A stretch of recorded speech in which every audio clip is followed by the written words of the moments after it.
Yes, for the last 17 years, we have been working to improve the possibilities for the people in the entertainment industry. And today we have offices here in Stockholm and also in Berlin, Germany. And we have like 50,000 jobs every year that we publish. And we work with thousands of employees, production companies, and casting directors all over Europe, actually. And the most important part of our job is to get better work for you guys.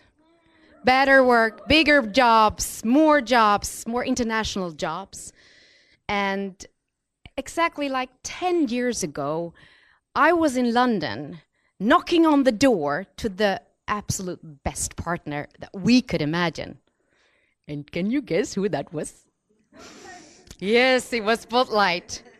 But it took 8 years more until Tusse, who is here tonight. Thank you so much, Tusse. Applause for Tusse. That she introduced us properly to Ben and Gary, who's also here tonight, and that we can bring to you guys together the Spotlight Network and to bring also even more opportunities for you on an international acting market. And a warm applause for Gary. Welcome up from Spotlight.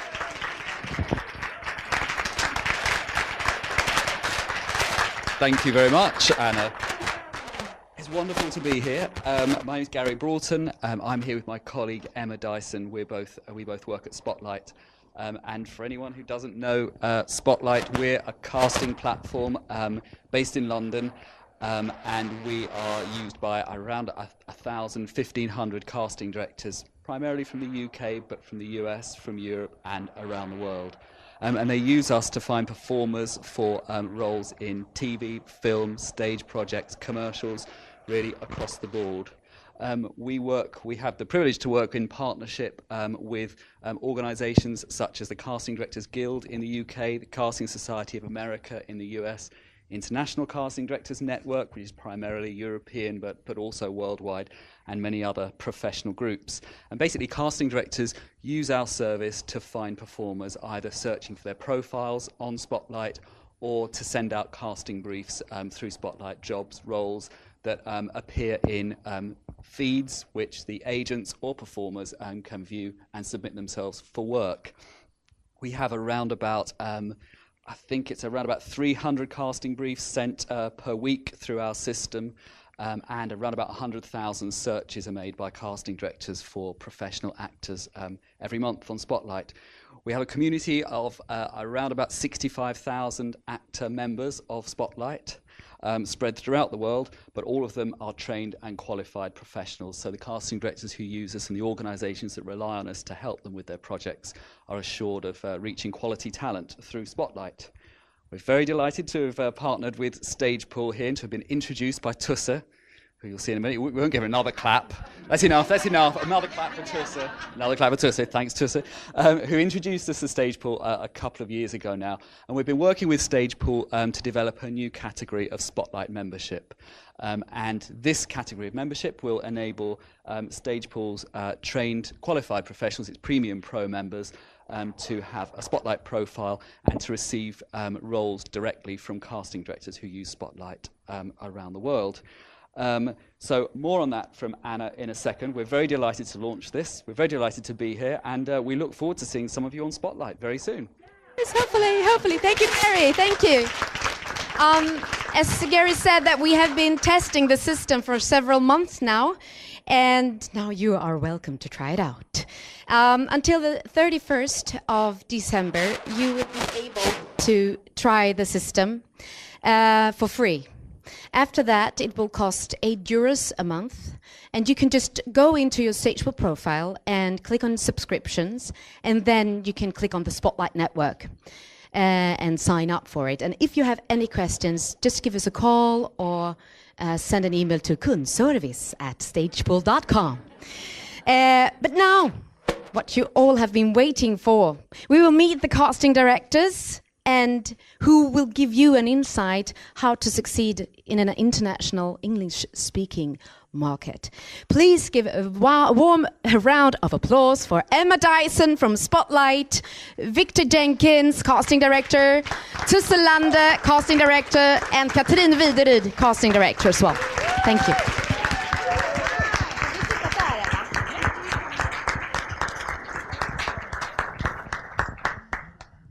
So Emma, I give the mic or the word to you. Hello. To make an introduction. Okay, so just to introduce, delighted to introduce Victor Jenkins. So Victor started his career casting and assisting on the epic films Troy and Alexander. Within a couple of years, he was casting in his own right.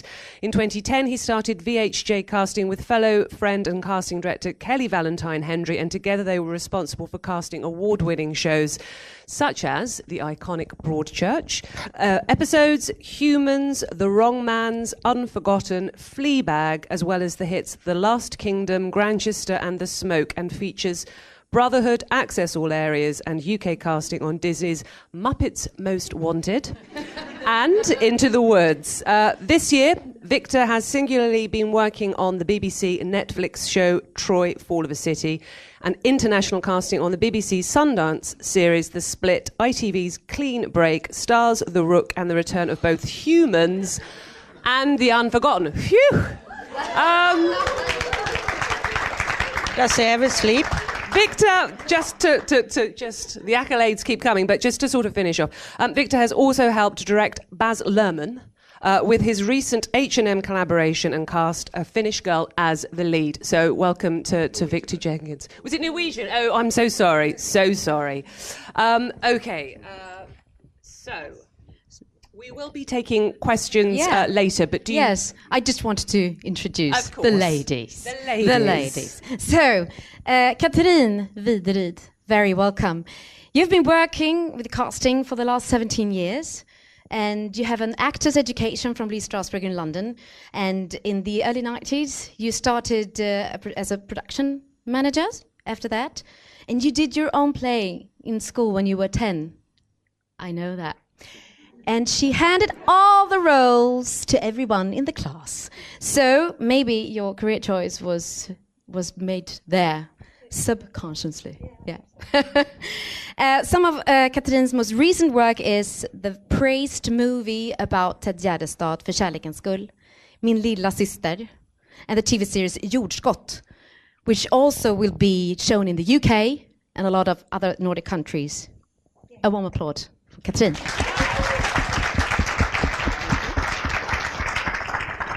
Yes, and Tusse Lande has a long experience in the film and television industry, but you mean that is no straight way or education to become a casting director.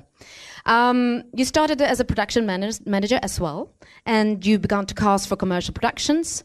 And during the 1990s, you began to work seriously with television and film casting. And today you are a well-known name in casting, not only in Sweden, but internationally, through your own company, Kompani Lande. Among your productions, you did the casting for 007 Skyfall, the Swedish Springfloden, and the production where you say was the most exciting one. Can you guess? The International Millennium Trilogy. Warm applause for Tusse. So now I give the mic to Catrin, and please start, Emma. Hello, everyone. So just to sort of get the ball rolling, as I mentioned earlier, we will be taking questions later. But Tusse, you says that there is no formal education for those wishing to get into casting. How did you start? What was the trajectory of your casting career? No, hello? Yeah. I think that it comes with what you feel for people, a curiosity for people, and being good at it. And it's funny that Victor is here, because this is such a woman, what do you say, woman? Female. Predominantly female job. And we are taking care, we are planning, we are making up our puzzles for the casting, everything. And I think that suits us.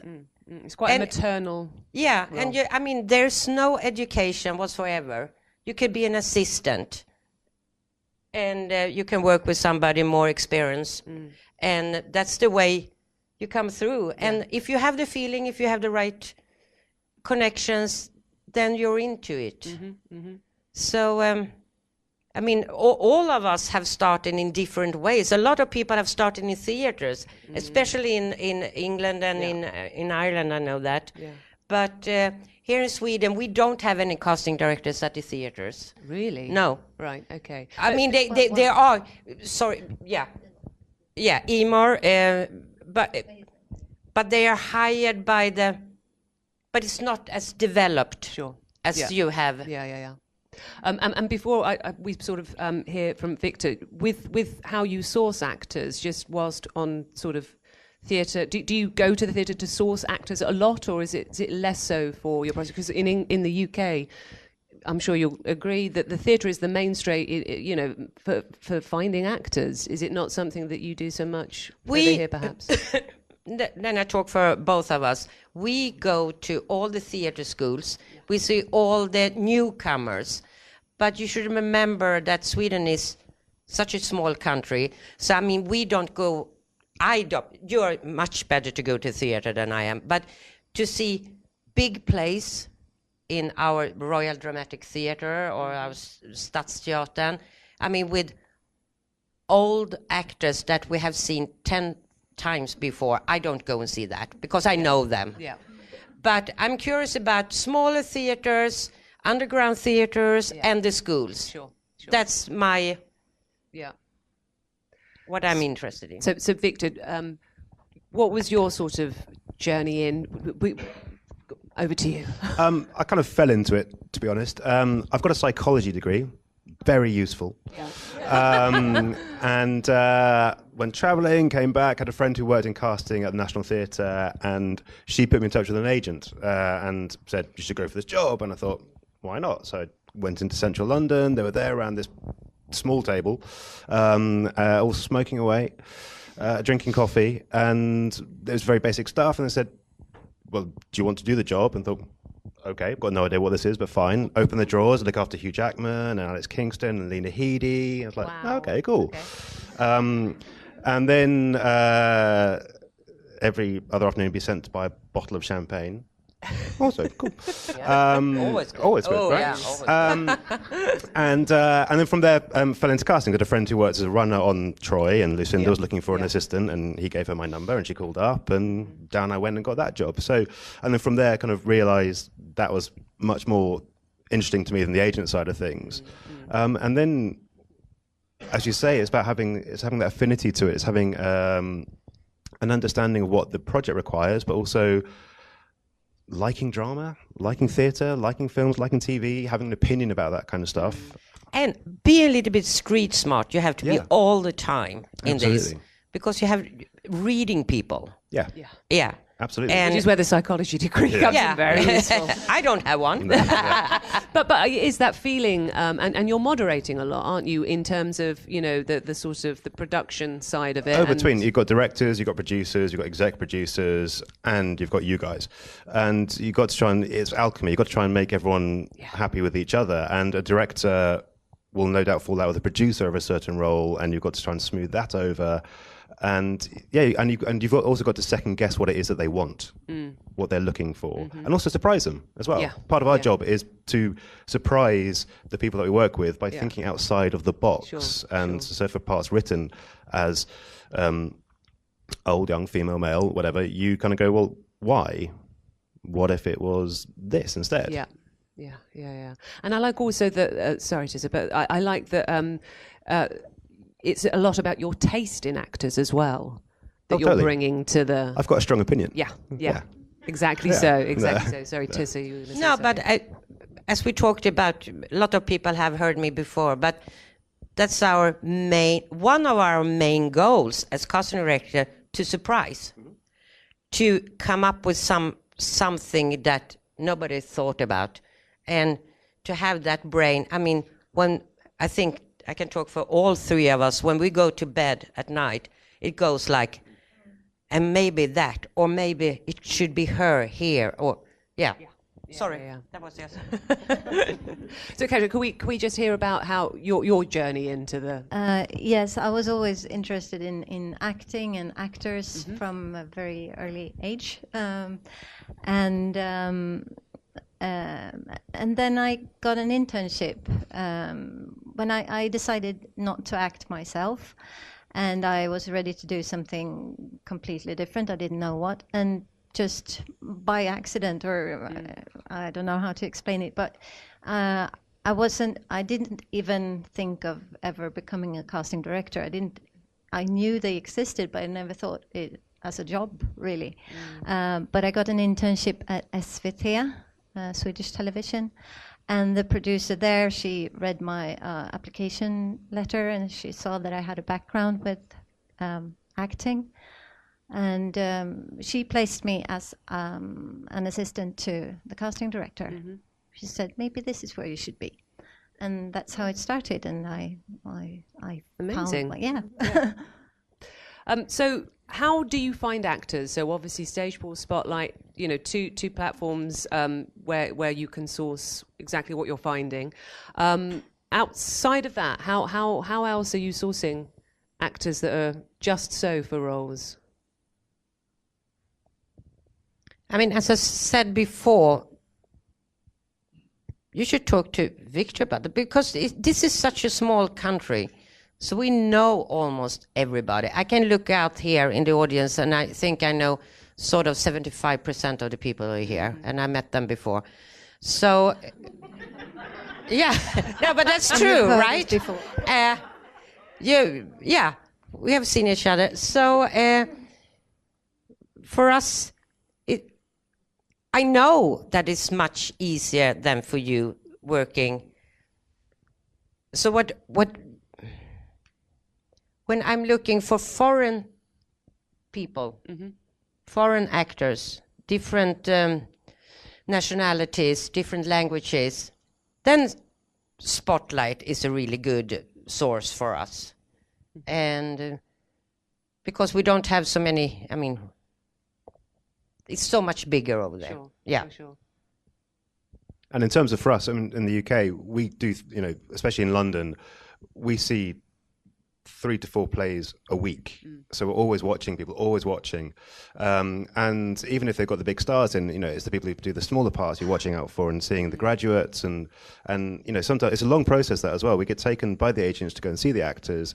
And there might be someone you saw 2 years ago who thought was brilliant in a play. And eventually that role comes up that they're perfect for and they get it. It's all about the long game. Sure. With that, in terms of looking outside of the UK, then it is. I mean, StagePool is going to be brilliant for that. It's going to be very useful. But also getting to know the agents here, and it's literally just emailing them with the project and saying, this is what we're looking for, these are the roles, who do you recommend? And also using Tusse, exactly. And just touching on, certainly in the UK, the relationship that you have with the agents, is that very much the case? That you work obviously hand in glove with the agents. It's built very much on the trust with the agents. Yeah, I mean we have 6 big agents here in Sweden, and we know them. We're friends with them, and we know them. We know all their clients. So, what was the question? Do you know what? I can't even remember. I think it was the bond between the agent and the casting director. I think I was trying to sort of understand, because in the UK, certainly... I mean, we don't have to knock on doors. No. And we don't have the agent doing that for you, presumably. But it was just more that the relationship, certainly in the UK, with the theatre trips and the agent, that connection to get to the performer, intrinsically sort of bound with the agents. I just wondered if it was very much prevalent or as prevalent over here. I'm not sure I understand really what you mean. Don't worry. Talking about internationally casting, Victor, I know that you have done that. Is it a similar process, do you think? To how we do it in the UK. Yeah, exactly. It's self-tapes. There's a lot of self-tapes, and the best self-tapes do come out of Scandinavia, and it's They do in there. Why do you think that is? Only because, from my limited knowledge, it seems to be that actors help each other out with it. They kind of create little kind of companies and film them, and they always look very nice. Sometimes you can overfilm something, and we've certainly had tapes come in where it looks beautiful and someone's rowing across a lake and then they speak and you're like,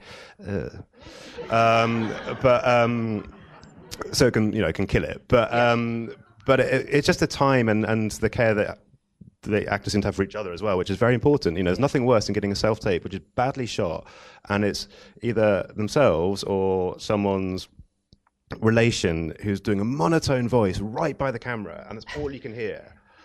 There. I've told them exactly the same, just with the what do you call it? Monotone? Yeah, the reality. What do you call it? Släkting. Relative. Oh, the relatives. Right. Yeah, when you have an old aunt. Yeah.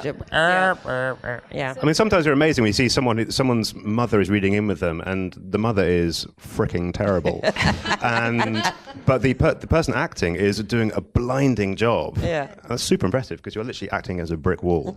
Can I just dig in? So, what is a good self-tape? What is the best self-tape? Best ones that gives you the job. And how? I think you want to know how do you do that? Just make sure the camera's looking at your face. Make sure you're looking by the camera, not at the camera. Make sure the lighting's good, and be good. And I also have no disturbances in the background, no awful paintings, dogs running around, kids yelling in the kitchen. Yeah, keep if you can get like a blue sheet or a blue piece of paper, so something in the background. Yeah. It's just simplifies it, because sometimes it's different now. And always so you can hear you, not just see you. Yeah, they can hear you. Yes, exactly. Yeah. Microphone. Yeah, keep it simple, I would say. Yeah. Simplicity. So for the actors here today, any advice, and this is specific to you, Victor, on how to best crack the UK market? Obviously, good showreel. Good showreel is very important. Be warned that we'll probably only watch 30 seconds. So always, always, always lead with your best piece. No montage, no music. As much as I love music, not on a showreel. So you have that ready. A good photo that looks like you. It's amazing how many people don't. A good photo for Instagram is not a good headshot. And then I guess the opportunities is English language is good. I mean, the reality is that you guys generally have very good English, and it's not heavily accented, but certainly for the American side of things, they hate any, the more you can limit it, the better. You're never going to lose it. And why should you? Because that's your selling point.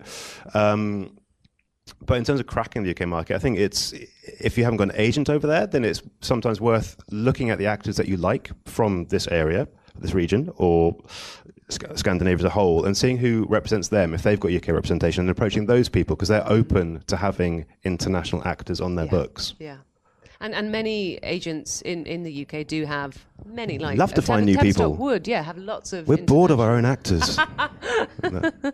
So following that, one thing actually, the actor's photo, which obviously for the industry, it's the first thing that you're introduced to the actor by their photo.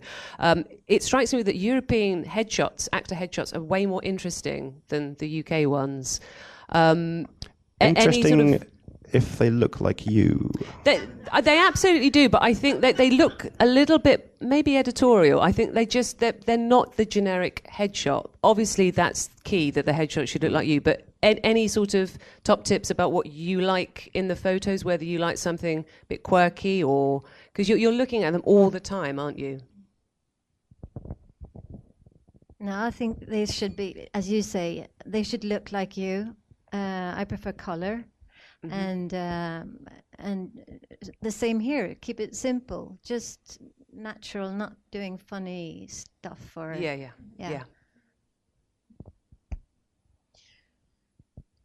No, I was just going back to what you were talking about, Victor, about how to breaking into the English market.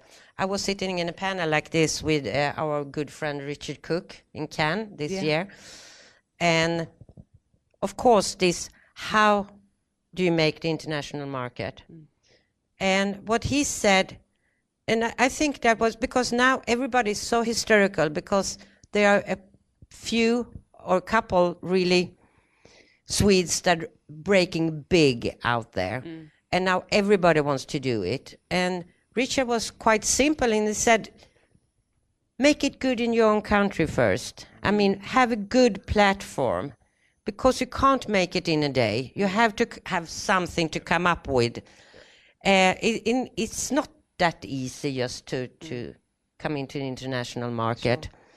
And maybe that's tough too, but try to work hard in your own country to start with. And then you have some good material, you have a good platform, you have done a lot of work here, and then maybe you're ready for... It's very true, because at the end of the day, you're going to have more opportunity here than you are in the UK. You know, those jobs that you'd be right for in the UK are going to be few and far between, but when they're there, they're there. But yeah, as you say, absolutely, do well here first. Yeah. We were talking earlier about the audition process and how long you like with actors. Is it largely self-tapes, or do you prefer the actor in the room? What's your style of auditioning with actors? I start. Okay. I always bring them to my studio. Yeah. Because then I get it the way if they are abroad, of course, self-tape is a good solution. But otherwise, even if they are in Gothenburg or in Malmö, I really try to get them up. So I can give them the same help and the same Support?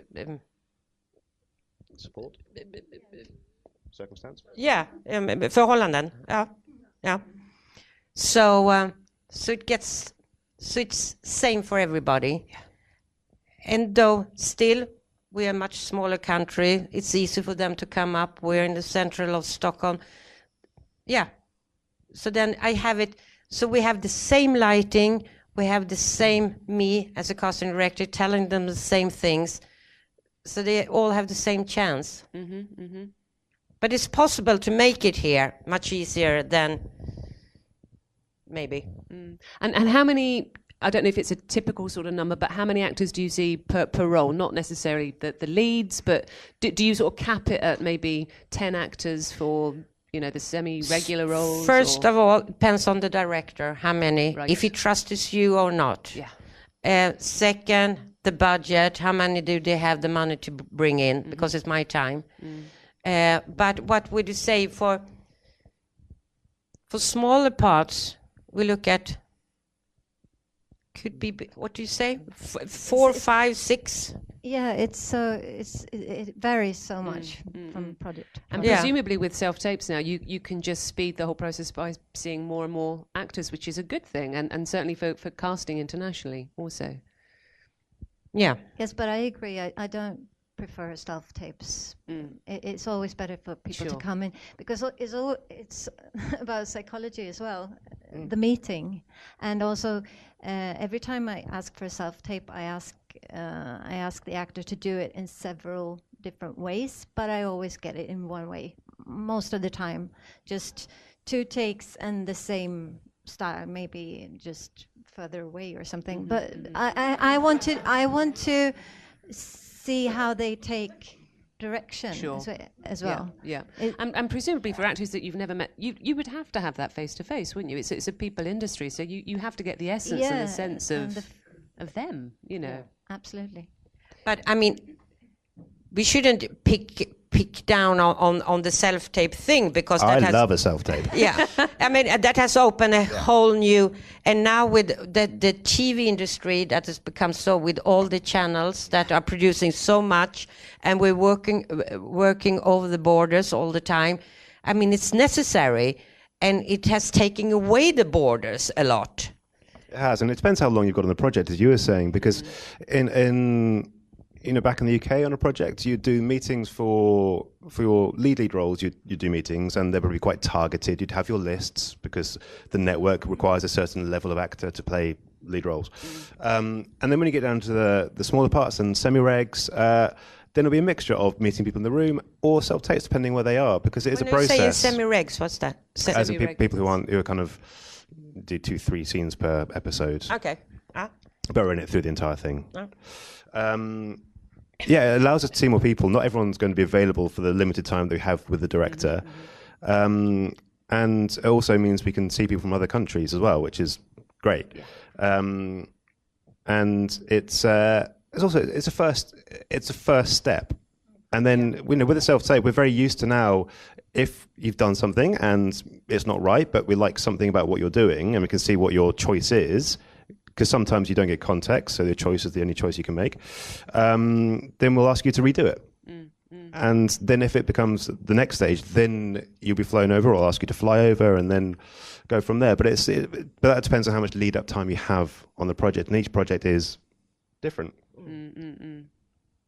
So the all-important question, how do actors get in front of you? How do they get into the room to do the audition? What's the best way of approaching you if you have never heard of the actor and you think maybe they have an interesting photo, a recent CV? What's the best approach for actors to contact you?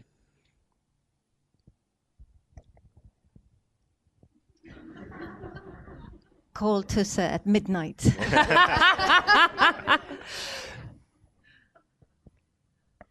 No, but approaching, sending a good CV, I keep them all. I'm, what do you call it, analog? Yeah. Yeah. So I print them all out, and what I've said 10 times before, don't give us CVs with 4 to 5 pages and with 10 different photos. Just one headshot is good enough, because my poor printer is costing me a fortune to print out all the photos. So just keep it simple, one headshot and then a short resume. I don't need to know what, like Catrin did when she was 10 years old, doing plays at school. I don't care.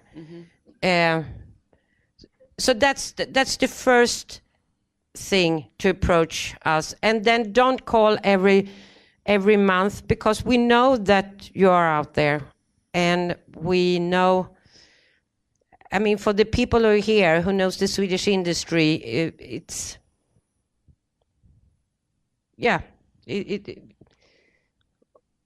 sometimes we are out of jobs as well. We are not busy all the time, so sometimes we're not full booked. Yeah. And in terms of, for me, in this specific environment, it's just sending an email with a little introduction with your CV. It's a very clear CV, well organized, simple, one photo, it's fine. And what they'll go in a little folder on my email, which will be actors from Sweden. And so when I have the need for that, or if I want to, see if there's I can cast someone from outside the UK, then I'll look into that and I'll go through. So it's just about so everything's logged, everything's kept. And then it's like any job in any industry, right time, right place. In there. Your star should be in the right place, what I said to my... Yeah. And I don't know how strongly it works for actors who maybe don't have representation, but are you happy to see actors that don't have an agent? Of course. Right. In Sweden, that's not a big issue. Okay. Because we got pretty well-known named in Sweden that doesn't have a representation. Right, okay. Yeah. Yeah. So that's not such a big deal for us. Victor, it's probably more, perhaps, a deal that they're represented. Yeah, it's. I think it's very rare that someone pops up on your desk that's not represented unless they're young, under sort of 18, who will surprise you if they're not represented. Because there are, how many agents are there on Spotlight? Oh, gosh. 5 million in 6? Gary. Over 1,000. And they're still popping up like daisies. Yeah. Yeah, it's Yeah.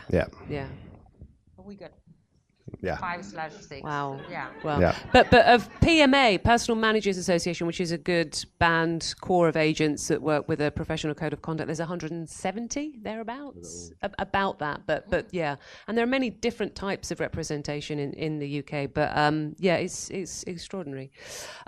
So with performers, this is so a generic question, and whether it can be answered simply, I don't know. What are you looking for in a performer? What is something, if you haven't seen an actor, what is it? Obviously, it's a correlation of what they choose to bring to character, but what is it that really sparks with you with actors?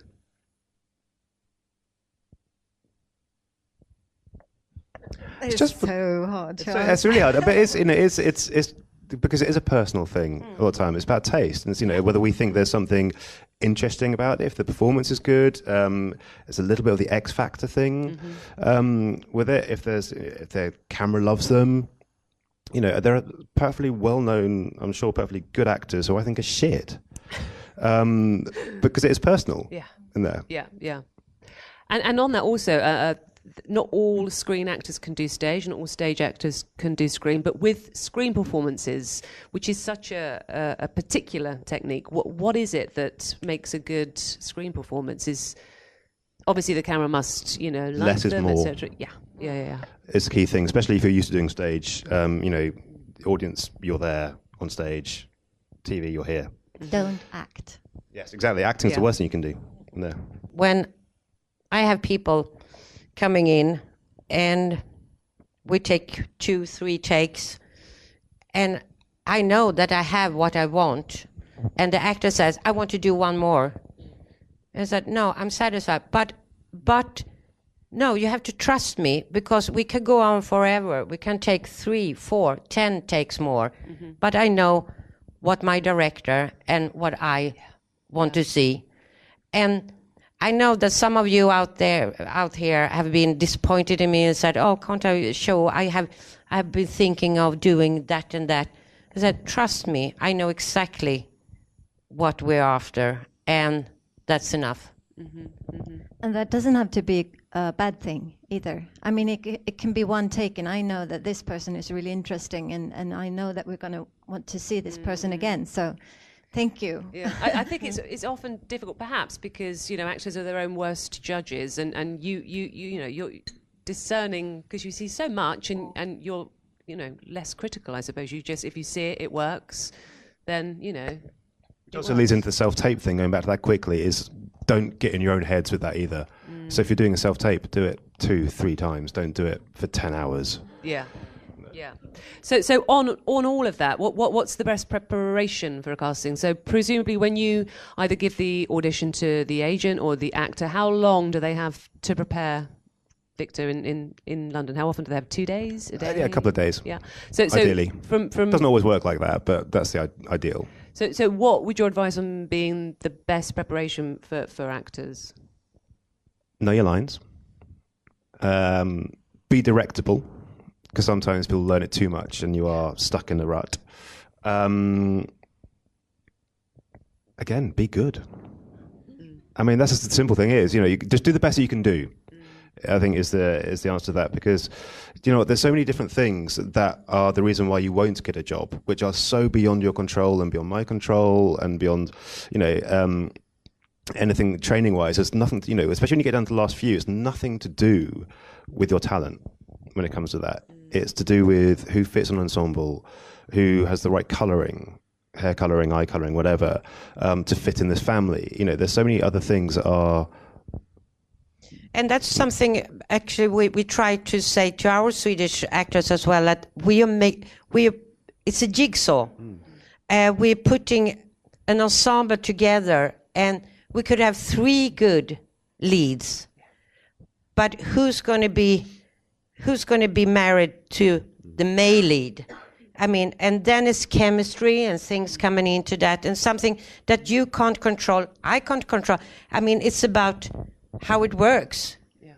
And you have to understand that we, as I said before, the thing is that we take you in for an audition at the first time, especially here in Sweden, because we know so many of you, is that we believe that you could be a really good candidate for the part. But we can't just show one person. We have to bring in 5, 6, up to 10 for a bigger role or something. But we do believe that you could be really good for it.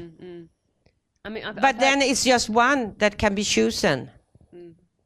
I mean, I've heard it been saying, if you get, auditions from fantastic casting directors such as these on the panel today, you're halfway there. It's then just the question of, all the other extraneous sort of circumstances, et cetera, and so on. And it's a very easy thing to say, but, once you leave the room, just out in there. That surely is the part of the art of the actor, isn't it? Being able to just sort of switch off, not overthink or second guess. It must be the sort of plates that you constantly have to spin as performers, which is an extraordinary thing. So any sort of do's, don'ts in the casting room? Be on time. Yeah. Always. Not be too early. Mm-hmm. And, of course, not be too late. That's one. Don't smoke just before you go in. It's horrible. Yeah. Don't be stoned when you come in. Well, no. Who, us or them?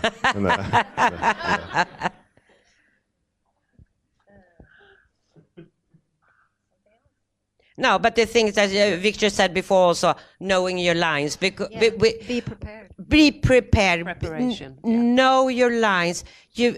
I always recommend people to see that lovely Debbie McWilliams thing on when she's talking about casting, and you should know it. She could wake you up in the middle of the night, and you should know the lines by heart, because then you feel so secure knowing the lines, and then we can start working. And should we take it up a little bit or take it down? But the lines are back here. So, and people coming in, especially in Sweden, I don't know if it happens to you, but we have a lot of people coming and say, oh, I didn't get enough sleep last night and I couldn't prepare myself. I said, why are you here? Because I can't help you with, you get this half an hour and... Yeah. On the collaboration, particularly when things are co-cast between, say, for example, yourself and Debbie McWilliams, how does that relationship how does it work? What the producers that sort of pair you together? How does that collaboration begin? I mean, Mrs. 007, they have an enormous budget. Sure. And she can pick each country and pick a casting director in that country that she wants to go and look. And we provide her with the best that we can give to her. And when I worked on the two different Bond movies, she comes over and I have prepared everything and I send her all over pictures and resumes of all the people I want to bring in. Then she can make a first selection. And then she said, if I do any mistakes, bring them in. So it's me to decide who she's going to see here. Yeah. And then we do it together. And and then she brings it back and shows it. Yeah. That's very specific because they have such enormous budget, so they work in a very different way. But otherwise, when I work with other casting directors, they often give me just script or a scene and ask me for doing. I mean, normally when we work over the borders like this, it's 1 or 2 parts I do for a TV or a feature. I mean, it's never more. It's just somebody who's coming in from... It's the same when we get, after the US stuff, it's probably what, 2 weeks. So you got 2 weeks to go and find someone. Yeah. Anything, but we do it. Yeah, absolutely. Yeah. And we were talking earlier about how, the difference between American ways of cracking that market and how, the audition casting process is. Anything else to sort of add on that about, collaborations and... Depends who you're working for. The US system is slightly different to... ours is slightly different to yours, and the US is slightly different to both. And that depends who you're working for. If it's network TV in America, it is... it's not a lottery, but a certain amount of, it's about volume. They want to see volume a lot of the time. And then when it comes down to final choices, they will do test deals. So they will do money deals with everyone, with four people, 4 to 5 people. They'll bring those 4 to 5 people in so that when they know that the exec who will choose someone, which can be against what the director and producer want sometimes. It can be just because they liked what that person was wearing that day. And that's why that's why I say there's so many things out of your control as to who gets the job. But they want to know that when the exec sees it and makes a choice, that person is guaranteed to do that job. Whereas in the UK, we are much more like, oh, we like this person, we like that person. Yeah. Oh, we'll hope they do it when we make our choice. Sure, yeah.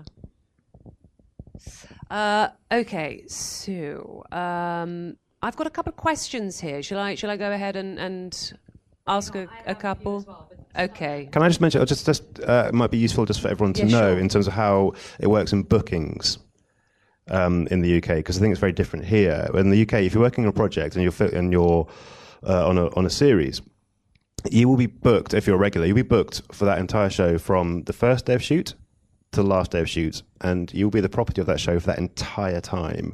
I think here you do much more days here, days there, right?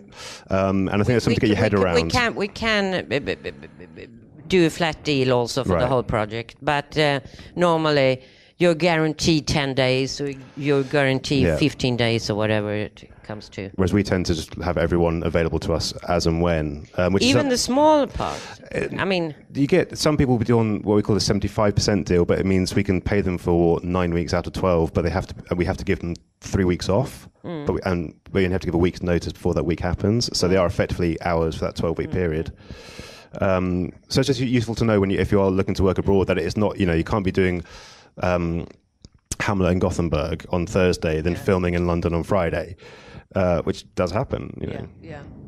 Actually, before going on to the questions, just one thing that suddenly occurred to me regarding showreels for international actors wanting to sort of crack more of a UK or English-speaking market. Presumably, to have either professional or self-made showreel material in their own native language, as well as doesn't have to be. I mean, that's the thing. We like to think that we can tell a good actor from watching it. We don't have to have it in English. It doesn't have to be subtitled. As long as it's good, you can watch things and appreciate the acting quality without understanding what's being said. Mm-hmm. Okay, one of the questions that came through that I'm just going to read out, and hopefully we can sort of shed some sort of thoughts around this. So I'm an actress based in Germany with 20 years experience in TV, film, commercials. How do I approach an agency in London for representing me on the international market? Are there any special things to consider? And this is a three-pronged question. And how could Brexit affect the opportunities to act on the continent? Limitations What's to Brexit? the What's Brexit? Yeah. I mean, maybe I can sort of. I worked at Waring McKenna, so in terms of approaching agents, I think as we've been, talking about today, it's very much, your CV, whether you're on Spotlight, you have that profile, links to showreel, sort of making, sense of your castability, if you like, so the roles that you've played, and that should certainly be, demonstrated in the showreel. It's never easy getting an agent, is it? Getting a good agent. It's so much about finding the right fit, and there are so many different levels of agents. Research is always the key thing, and as we also said earlier, whether they do represent, a peppering of international actors, and, not doubling up if you do appear to look like other actors on their books. But in terms of the whole Brexit thing, we were also talking about this earlier. Victor, any sort of, nobody knows, do they? That was a little scary for you. Still is. We're kind of, I think most people in the breakaway continent of London are thinking that it's never going to happen, or hoping that it'll never happen. Yeah. We're blindly going on until something happens. Yeah. But I think with anything, it's tenacity, just going back to, wanting to sort of crack a particular market. It's knowing that territory well and just persevering, being tenacious. Okay. Did you have any questions, Anna? Because I haven't sort of proofed this one. Okay, this is from one of our members. I worked as an actress for 15 years, and I've done guest roles in several large productions with also well-known actors. I want to do bigger parts. How do I get cast for them?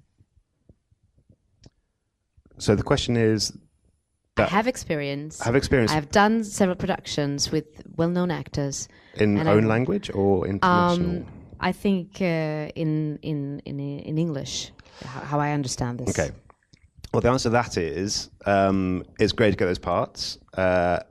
Invariably, if we're looking at casting something out of the UK and the bigger parts are there, as much as we do like to think outside the box and try and think about actors to play lead roles who aren't necessarily from the UK, we also have to explain why we're paying for a flight and accommodation, and why can't we find it in the UK.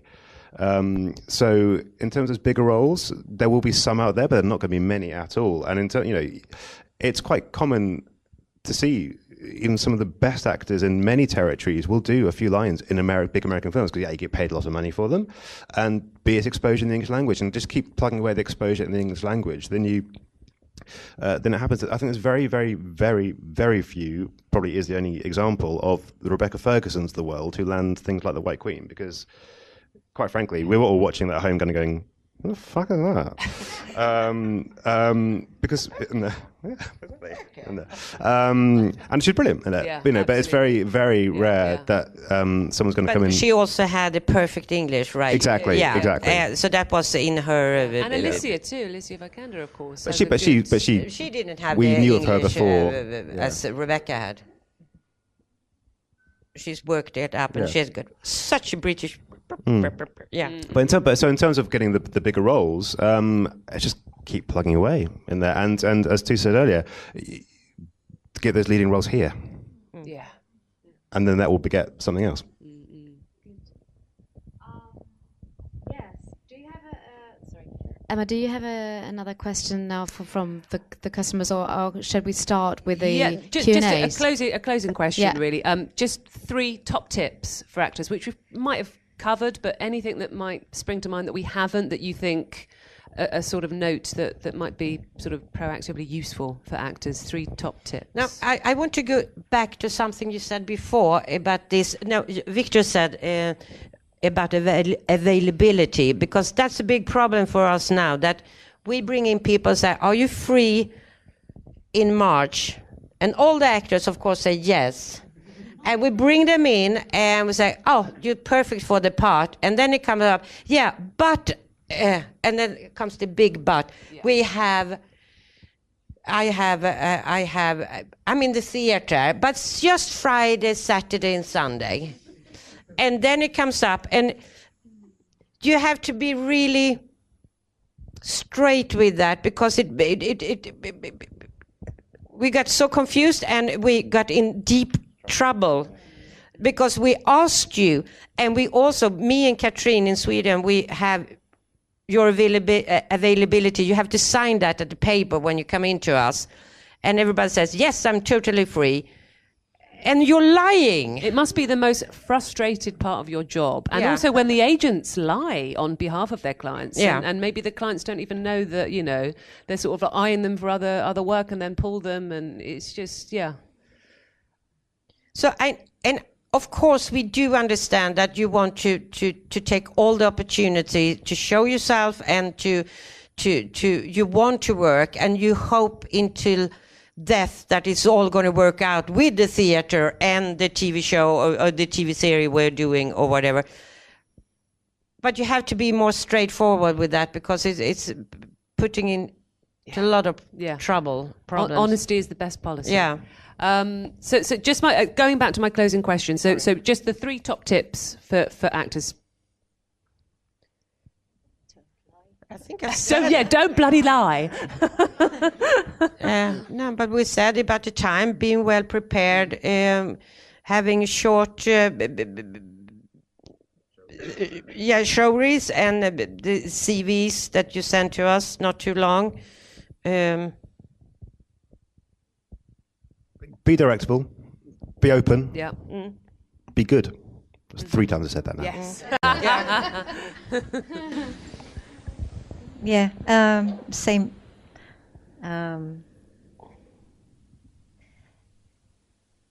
was also thinking of when you don't have job as an actor, keep on acting, keep up the work.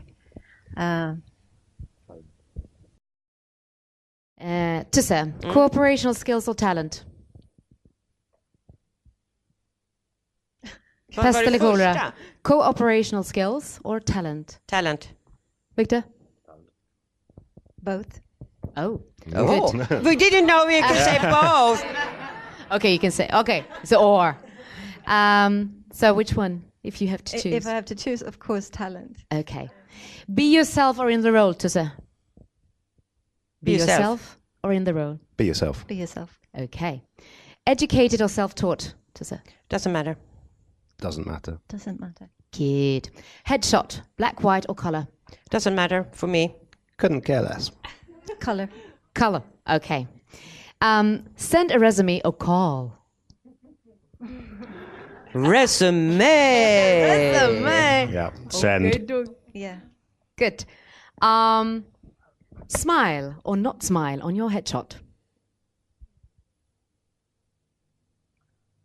Not. Again, couldn't care less. If you're a smiling person, yeah, you should smile. Yeah, that's a good answer. Yeah. Okay, good. Show reel or video presentation? What do you mean by that? I don't understand. Okay, what I mean is a show reel is a lot Yeah, of okay. clips Oh, yeah. with- Okay, from now I other understand. things, yeah.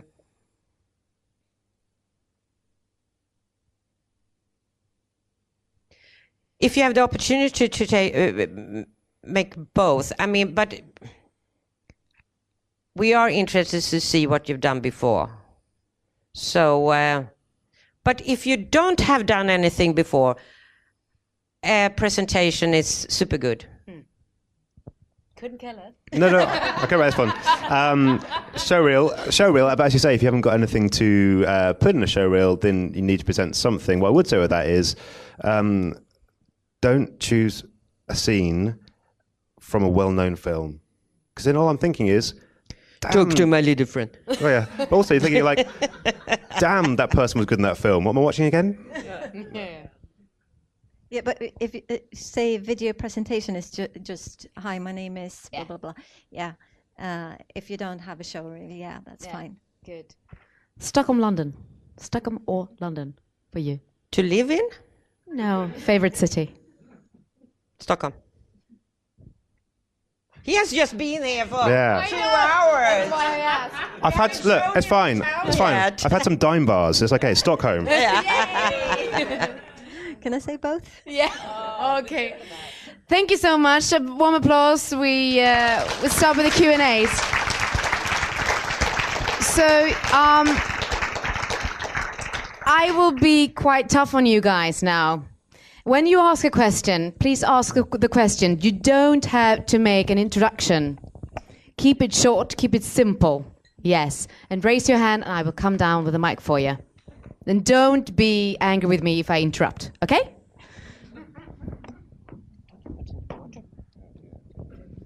Hey guys, no intro. Since the topic, okay, sorry.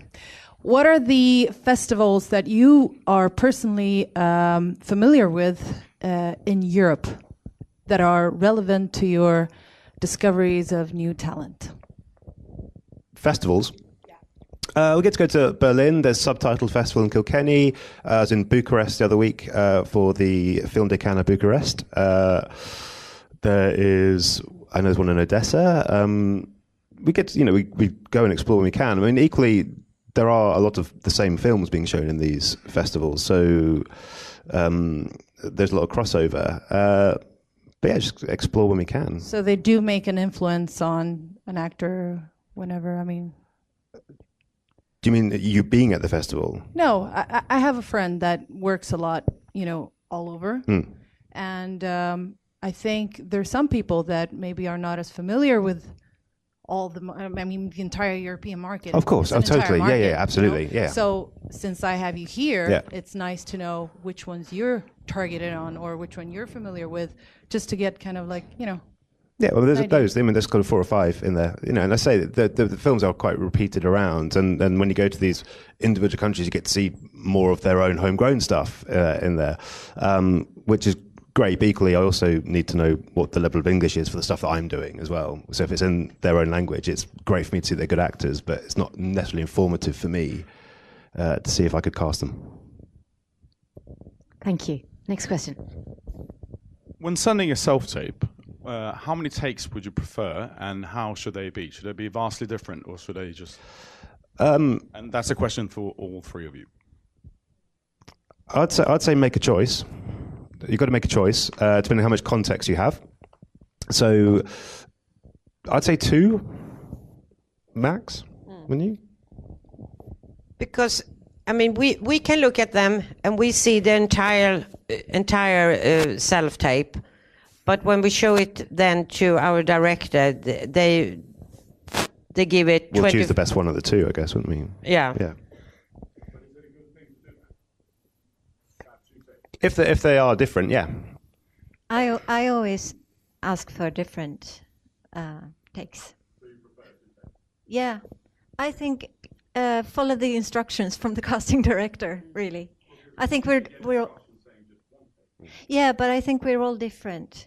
So we are different. Yeah, we're very different, and we have different ways that we work differently. So I think we all give directions to you when we ask for self-tape what we want. And you know, they're only 2-minute scenes, so as long as you preamble it with, I know you asked for 1, but I've done 2 different versions because I wasn't sure. You know, if you haven't been given clear direction and clear context for the scene, then it's completely fair enough to do 2 different versions of it because you don't know what we're looking for. Hopefully, you've been given direction, and if you've been given notes and direction as to how to perform, then just 1. And we are so kind, so we write in our email, if you have any question at all, just call us. Yeah. It's very good of you. So then, Lucas, then you can call. Yeah. Hi. So compared to like the American industry where you have an agent or manager to get the bigger parts, here in Sweden we don't have as many agents. How do we get the audition for the bigger parts to get in front of you? I mean, first of all, I really don't know. Have you sent your CV to me? I don't know how that works, so yeah, I'll do that now. Yeah. I mean, as we said before, we keep those CVs. So you just send them directly to the casting director? Yeah. Yeah. Okay, cool. Hmm? Sorry, there you are. I was like looking for it. Okay. Next one, yes? Hello, I just have a quick question about the show reels. How long do you want them to be? Like, sort of? 3 minutes? 3 minutes. Yeah, max. Max. No. Okay. Good. Thanks. Then I need to shorten mine. I think you also said, Victor, that you only watch the first. Yeah, so always thing. lead with with your favorite, the thing that shows you the best. And also have to agree with Victor about the music thing. I don't know, it's a very popular thing to do, the music. I love the music. No. Yeah, and then comes the dialogue. You go, oh. No, but we're interested in hearing your voice and see you acting, not with the music score. Thank you. Next question. Yeah, I actually had a question about on both Spotlight and StagePool, there's that we can type a message for the casting director or whoever receives the comments box. What do you want in that, if anything? Nothing. That was clear. What about the Tusse and Catrin? Actually, Unless basically that's useful if it says, "Can you let us know where you're based?" It's normally just very practical information that we like to have for that. If there's a specific thing about the role or where the thing is shooting that we've asked for. I was just going to reiterate that if it's something really specific, it should just reiterate, if you're looking for, I don't know, someone that speaks Russian or plays the violin to a particular level, then you just reiterate. But it's not a cover note. You don't have to agonize what you are thinking to write because you won't have time to read it. And, you don't need to waste your time either. So. Next question. Yes, hello. Do you read me? I've been a member of the Spotlight for a couple of years. Should I, keep calm and carry on, or should I sort of opt for the StagePool liaison only, or it's directed for the StagePool and Spotlight people, I guess? persevere, keep calm, and carry on. Do you have an agent? You know, where are you based? You know, what sort of roles are you self-suggesting? You know, there are sort of many. Well, I do have an agent here in Sweden. Right. Yeah. So it goes. Yeah. Yeah. So your agent presumably is taking care of your marketing, suggesting you for the roles. Do you have a very sort of open dialogue with your agent about? Yes. Do you see any of the breakdowns, you know, that you've heard about with roles that you want to sort of be considered for? I mean, I think in all cases, it's worth just really having a very transparent conversation and relationship with your agent, and to always, you know, discuss about what you want to do and, you know, the roles. You know, as many auditions now are self-tapes, you know, your agent can hopefully facilitate, you know, if something is cast in London, you know, that it can be tapes over. I think have the communication with your agent if you don't feel that you're having many auditions, say. All right. Thank you. Okay. More questions? Yes. Hello. I am a Latina fresh off the boat from Los Angeles, California to Sweden. I just moved here about a month ago, and I wanted to know if what would you recommend me to do as a foreign talent arriving in Sweden? You don't speak any Swedish at all? Bra. No. No? No. No. You speak Spanish? I do. Yeah. Okay, so you can always send us, because you never know. It's not going to be any big parts in regarding our Swedish projects, but you never know. So just send us your CV. Yeah. Next question. So when we send our headshots and our CVs to you, do you prefer it like being just a PDF or a Spotlight link? Because you said you like to print them out, the CVs. Yeah, but I can print out the Spotlight. Oh, okay. So it's fine to just send that? Yeah. Great. Yeah. Please pass the mic.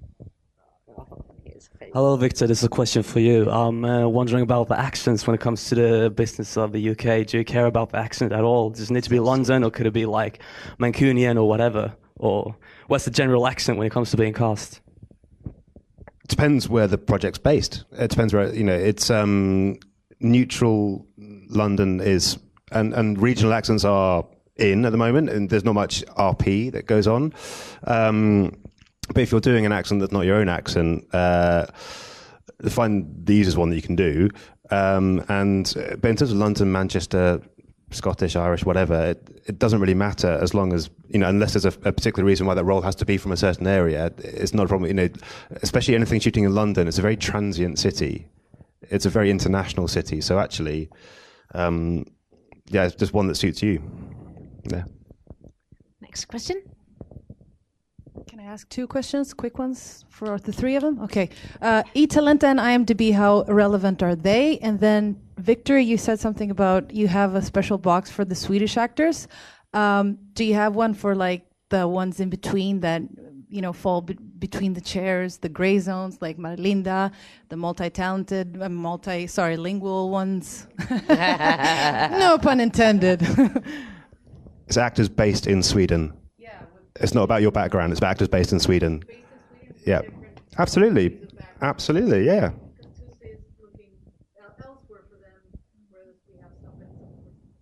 First, I look where I stand. Yeah. Of course. Yeah. Exactly. Of course. No. eTalenta. I would say, do you use eTalenta? I know of it. I haven't used it. But no, I don't use it either. I know what it is. That's great. And then, IMDb is, it's great, but IMDb, I don't really understand how IMDb works. There's some weird man in a little box room somewhere that updates things all the time. Isn't that fantastic? I know. Yeah. No, but I mean, I'm always curious, you know, when you see a film and you recognize the person, and you can go and do your search. That's how I use IMDb. If you do have a page, it's worth having a photo on there. Yes, hello. I have a question regarding your show reel.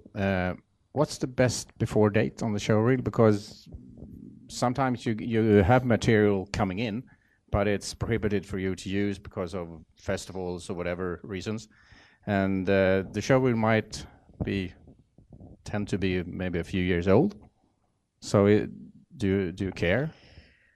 I care, not older than 2-3 years, I would say. So not when you were a teenager. I mean, no, of course not. No. But I mean, pretty update. Yeah, as updated as possible. Yeah. Yeah. Okay. Great. Do I have one last question? You have a question? Yes. Hi, this is for Tusse, I think. You were talking about your box with resumes, printed resumes. And I was wondering, for every new production, do you want us to give you a heads up for that we're still like interested in the production? Or do you keep looking at all the CVs that you I keep them, and I mean, don't send me a new one every 6 months, because I mean, if... And now you're grown-ups, all of you in this room. So I mean, for kids, that changes a lot all the time. From 6 months to another 6 months, it's more important. But I mean, you don't have to send new headshots every 6 months. I mean, when you feel that, now it was a long time since I did it. But yeah. Okay. I think Catrin. generally I prefer to be contacted when you have something to tell me, not to ask me what I'm doing at the moment. But if you have, you're in a show and you want to invite me or something, or yeah, that's when I think it's appropriate for you to contact me. We have 2 more and then we're off. Good evening. One question is, I'm wondering, every time there's you're looking for somebody, there's an age on it, and sometimes you don't look your age, but you cannot apply. Yeah, you can. Yeah, no, because we have... It's actually illegal in the UK to ask someone their age. We have this thing here, that you're age-based. I mean, if you're not that age, you can't apply. We have playing age on our CVs, and then essentially it's just down to us to decide whether whatever you think about your playing age, what we think your playing age is. Yeah. So the thing is that then I can talk for both of us here, me and Catrin. We want to know what year you're born, because I have OCD. I have to know everything. It has to be in order. And it's up to us, it's up to me, it's up to us to decide, do you look like 27 or do you look like 37? It's also how our registers are based. Yeah. So how we find you. And it doesn't mean that we only look for the person who's 40 because it's 40 in the script, but we're not that narrow-minded either. No.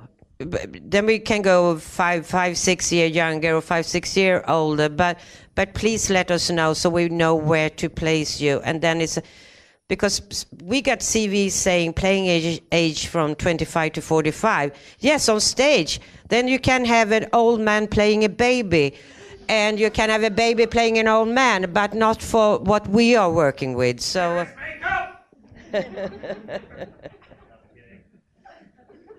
What did you say? Yes. Yeah. Okay, so what are each of you casting right now, and is there any particular role that you are struggling to find the right actor for? That's a good one.